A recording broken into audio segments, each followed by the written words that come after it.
nothing you have not heard before you will hear. I'm not only talking about from me, you have heard, especially the people here. You have sat through so many teachings from many, many masters.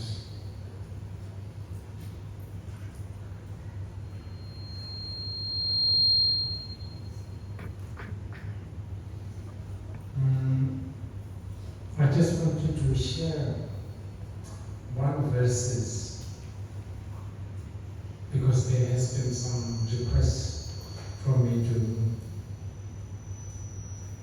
I don't know, do some teachings. I don't know what that means.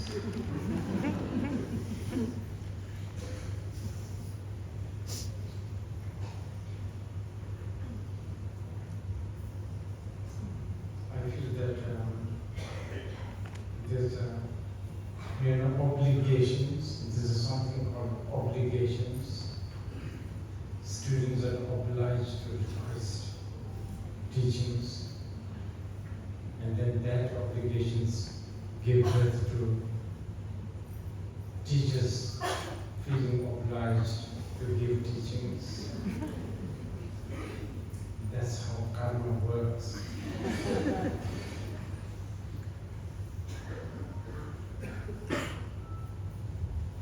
Nevertheless, this is supposedly a very special place. Vajra Asana.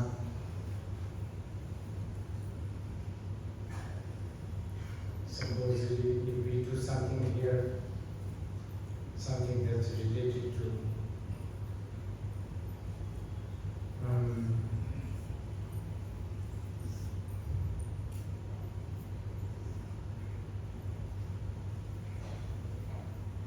Malam, aspiration.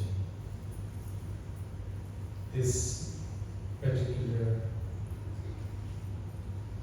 location is supposedly very important. It will make the aspiration very important, much more than aspect. Some say this is because an evil king beheaded something like 2 million bodhisattvas in one go, something like many, many eons before. And bodhisattvas all unanimously did aspirations.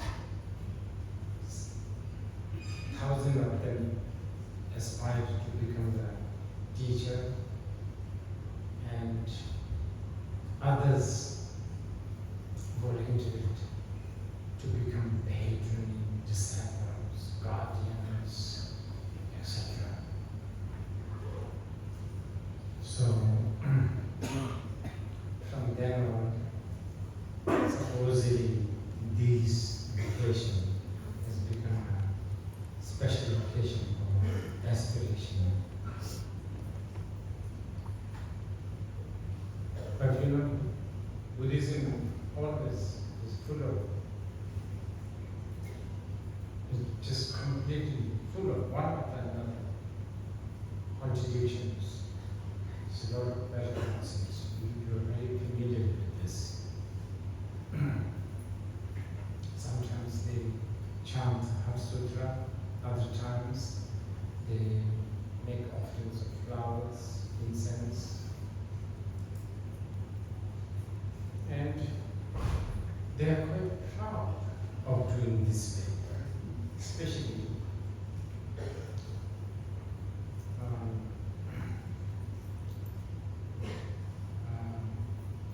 Nāgārjuna and the followers. They always brag one thing, and really they brag this a lot.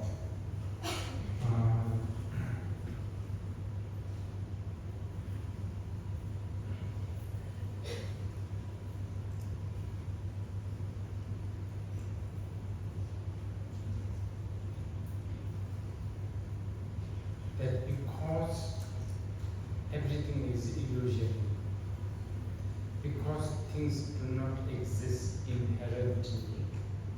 Therefore, everything works. This is a big one. They love bragging about it. If even momentarily things stop being illusory, then everything will collapse. That's how the Mahayans think. Yes, so at times they talk about karma, the other times they talk about shunyata. Total paradoxy, total contradiction. So along that line, here under the Bodhi tree, what we have done, I'm sure some of you are not really participating in this. But anyway, in the morning and the afternoon, we have been doing two sets of practices. One is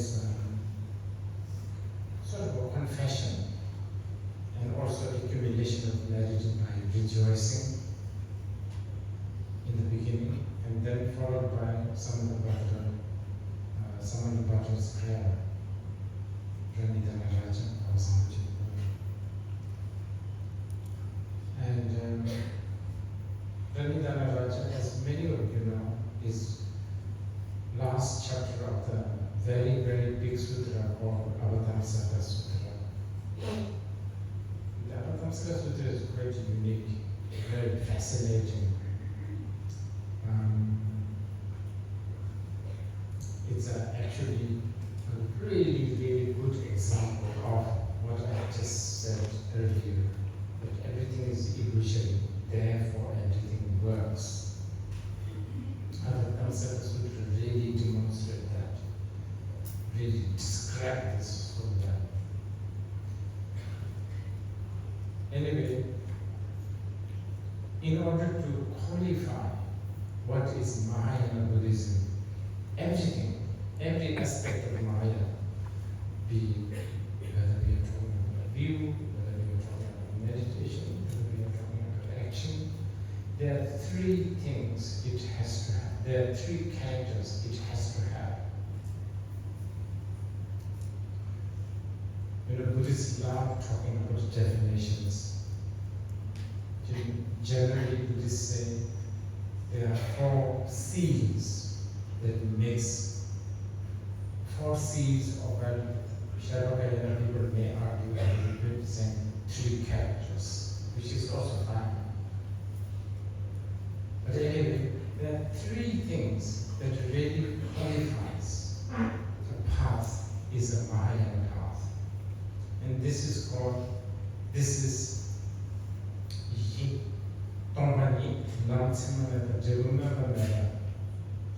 the ground is shunyata, path is characteristic-less, and fruit of the result is beyond aspiration. You can see already there's a contradiction. Result, the fruit cannot be aspired. There's so many statements like this, even by Shantideva, that I'm sort of introducing under the Bodhi tree in the afternoon. He said,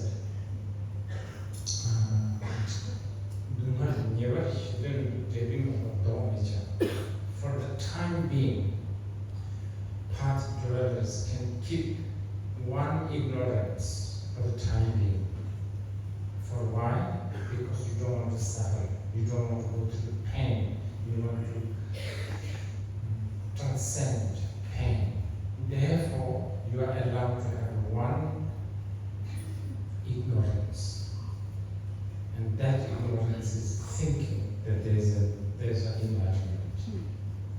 Such are the statements you will find in the Mahayana everywhere. So, in this sense, the aspiration, the highest aspiration, if you like, is really learn to really shrug off even an intention of aspiration. That is the highest aspiration. Nothing to gain. And that is a really, really difficult. It's not difficult because the fruit is so complicated. It's nothing to do with that. It's just because you are already accustomed. You and me, we are accustomed by ideas like working hard, gaining fruit, purpose of life, stages, the end, result. We have this. In every small action we have, we take. I mean, it would be nice if tonight you do something totally purposeless. It would be nice, but you try. You cannot do it unless you have some daily, involved in your life. You have received, technique such as Madhyamika, Mahasati, Mahamudra. There are instructions how to do that. How to really not do anything for some specific purpose. But anyway, as I said, it would be nice. Even when you walk out of this, if you don't have a specific aim to go, like restaurant, bedroom, or schedule, if you don't have that from tomorrow, there's no schedules. Can you think about it? Impossible. Life will not function. And then our capitalist people have made sure that you don't think like this. I was reading an Englishman, I think he's English. He's English. I haven't been talking badly about English for a long time. But because, I'm faced with this here, it just comes out. Anyways, I think is he an English? Mark Fisher? Is he English? Okay. Well, Mark Fisher said, people can imagine end of the world, but people cannot imagine end of capitalism. So there you go. In the capitalist world, we just don't know how to do something that has no purpose. I mean, what do you think? The act of going circumambulating there, actually, the epitome of that action should be, no purpose, just going round and round. It's the best thing you can do, actually. But because I can't tell somebody here, go to Bodhgaya and aimlessly go round and round there. People won't do it. So, what do we symbolically say? Things like, the stupa represents the Ushnisha of the Buddha. The Ushnisha of the Buddha is so, awesome and adoring. So that like a kid looking at the amazing, beautiful structure, you just completely mesmerize. And then you go round and round and round. So we say these things, but actually the act of circumambulating, one of the most important acts of circumambulating is really aimlessness. But I don't think we should share what I said. context, if you take out of context, it sounds really strange. But actually, it should be like this. But anyway, this practice, you try. For 1 minute, do something that has no purpose. I don't think you can do it. So let's forget that now. That's okay, maybe in the distant future we may be able to do it. But for now, let's forget it. So then what do we have? Now we have the other extreme. And this is something doable, and this is something I suggest you to do. So even if you can't do whole Pranidana Naraja, is one section, and it's so beautiful. Dezhin,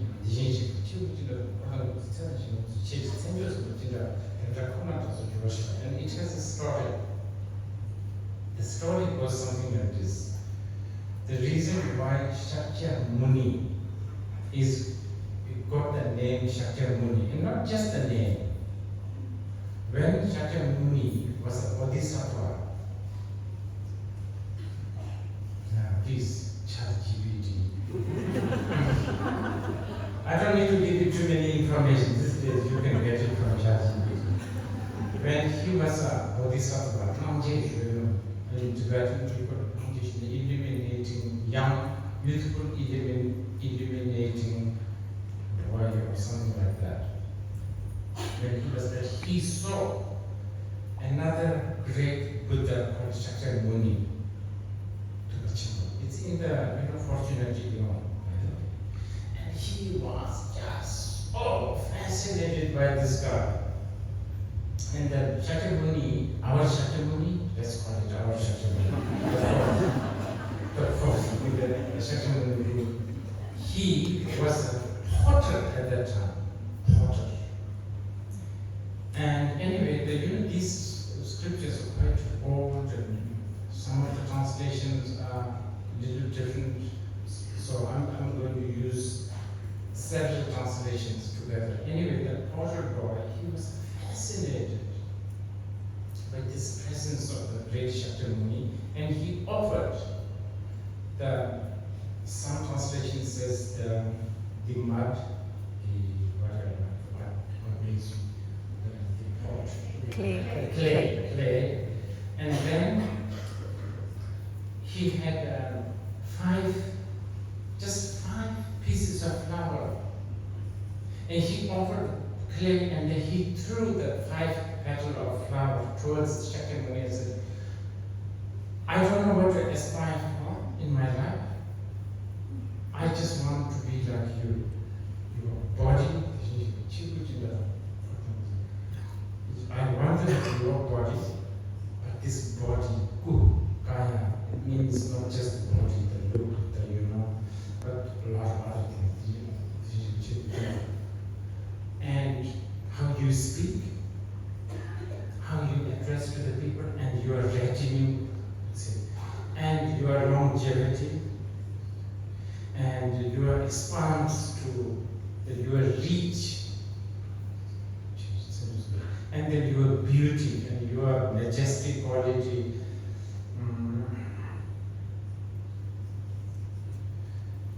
I just want to be just that, and not only that, I just want to have your name also. I want to call like you. And many years later, Shakyamuni became Shakyamuni. So that's in the structures. So those of you, I've already told you, best try to do nothing, no aspiration, but most probably you will fail. But still you should try. But since you can't really do that, beyond aspiration, I would suggest you to do this. I think I need to confirm this with a few lamas, but I think if I'm not wrong, my guru, Khyentse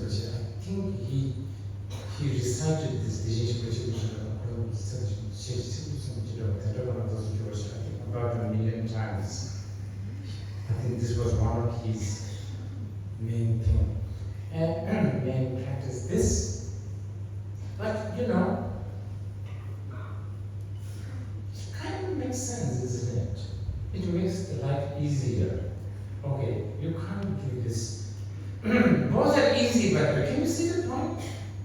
One is so easy you can't do it. You understand? This one, I don't know what to aspire, I don't know how to even begin, I just want to be like you. So which one you want to choose? I would suggest you choose the second one. I just want to be like you. That's it. That's it.